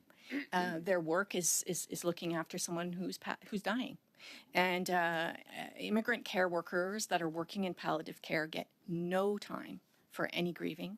They get no time to transition from one working home to another, and that is one that I really want to make sure. I mean, all of them are so important, but I don't want this one to get missed around the palliative care. Also wanted to just very quickly just talk about persons with disabilities, and we've heard from this committee before around the Canada Disability Benefit and the working age Canadians. And you were there, sitting there today. I saw you there when we were talking about the labor code and the ability to self-identify as a worker for accommodation. If you're in a working situation, you can self-identify a disability, whether it's physical or mental, and receive accommodation. And I'm just wondering if you have any thoughts of how that could transition over to a Canada Disability Benefit that is an income supplement for the working age, if there's some kind of equity solution there that would be equal to what people in the labor force receive. I have not considered that yet, but I appreciate the suggestion. I also appreciate the suggestion, particularly on palliative care workers. Thank you. Thank you, Mr. Minister. We'll let you go to that committee. Before I just, we are now beyond our time, which was 5:40 when we began. Could I have agreement? We have a draft press release prepared to invite the public to submit briefs for the study on Bill C-322. Has been circulated. Do the members approve of the draft? It's not controversial. Do I see consensus to release that? I'm sensing, Madam Clerk, a consensus, so thank you so much. With that, we will adjourn. Thank you, Mr. Minister, and your staff for appearing in an abbreviated format, which spared you from speaking 5 minutes to us. Thank you, Mr. Minister. Committee adjourned.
Thank you.